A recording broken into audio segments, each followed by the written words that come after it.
9, 25-29. Moloch. See Molech. Molten sea copper sea. When the temple was constructed during Solomon's reign, a molten, that is, cast or poured sea replaced the portable basin of copper used with the earlier tabernacle. X 30. 17-21. 1 Kai 7. 23, 40, 44. Built by Hiram, a Hebrew Phoenician, it was evidently called a sea, because of the large quantity of water it could contain. This vessel, also of copper, was 10 cubits 4.5 meters, 14.6 feet from its one brim to its other brim, circular all around. And its height was 5 cubits c. 2.2 meters, 7.3 feet, and it took a line of 30 cubits 13.4 meters, 44 feet to circle all around it. 1 Kai 7. 23. Circumference.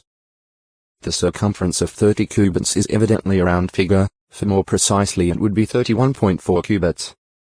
In this regard, Christopher Wordsworth quotes a certain Rennie as making this interesting observation. Up to the time of Archimedes' 3rd century BCE, the circumference of a circle was always measured in straight lines by the radius. And Hiram would naturally describe the sea as 30 cubits round, measuring it, as was then invariably the practice, by its radius, or semi-diameter, of 5 cubits, which being applied 6 times round the perimeter, or brim, would give the 30 cubits stated. There was evidently no intention in the passage but to give the dimensions of the sea, in the usual language that everyone would understand, measuring the circumference in the way in which all skilled workers, like Hiram, did measure circles at that time. He, of course, must however have known perfectly well, that as the polygonal hexagon thus inscribed by the radius was 30 cubits, the actual curved circumference would be somewhat more. Notes on the King James Version, London, 1887. Thus, it appears that the ratio of 3:1, that is, the circumference being 3 times the diameter, was a customary way of stating matters, intended to be understood as only approximate. Of copper. The copper sea was decorated with gourd-shaped ornaments and had as its base 12 figures of bulls, facing north, south, east, and west in groups of 3.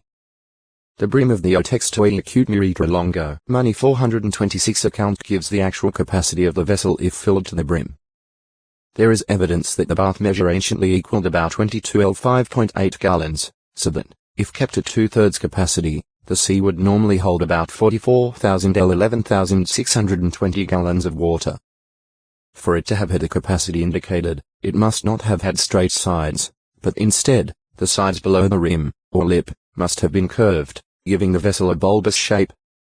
A vessel having such a shape and having the dimensions stated earlier could contain up to 66,000 L 17,430 gallons. Josephus, Jewish historian of the 1st century CE, describes the sea as in the shape of a hemisphere. He also indicates that the sea's location was between the altar of burnt offering and the temple building, somewhat toward the south. Jewish Antiquities, 8, 79-3, 5. 8, 86-3, 6. In addition to the copper sea, there were 10 smaller copper basins resting on carts, and these were evidently filled from the copper sea. 1 Kai 7. 38, 39. Rabbinic tradition is that the sea was equipped with faucets. The 10 basins were used for washing certain sacrifices and likely for other cleansing work, but the sea was for the priests to wash in it. 2 Ch 4. 6. Some rabbis have held that the priests completely immersed themselves in the water of the copper sea, while Josephus says it was for the priests to wash their hands and feet in. Jewish Antiquities, 8, 87-3, 6. Whatever the procedure, the copper sea is associated with priestly cleansing. In prophecy. This may provide a key for understanding the references in the book of Revelation to the glassy sea seen before the throne of God in the Apostle John's vision. Re 4. 6. 15. 2. It was like crystal, perhaps having transparent sides. Compare 21. 18, 21, so that the contents could be seen. Those standing by it, persons victorious over the wild beast and its image, correspond to those called and chosen and faithful ones described at Revelation 17. 14. 20. 4-6. These serve as priests of God and of the Christ and as kings with Christ during his 1,000-year rule. Compare 1 Pe 2. 9. The position of this priestly class next to the glassy sea before God's throne calls to mind the apostles' reference to the Christian congregations being cleansed with the bath of water by means of the word. F5. 25-27 Jesus also spoke of the cleansing power of the word of God that he proclaimed. Job 15. 3. The mingling of fiery 15. 2. With the watery contents of the sea undoubtedly relates to judgments of God, for fire is frequently used in this connection, and God himself is described as a consuming fire toward those rejecting his divine will. Job 12. 25, 29. The symbolism of the glassy sea in John's vision thus illustrates Paul's inspired explanation that the earthly tabernacle and temple with their equipment and priestly functions served as patterns of heavenly things. Compare Job 8.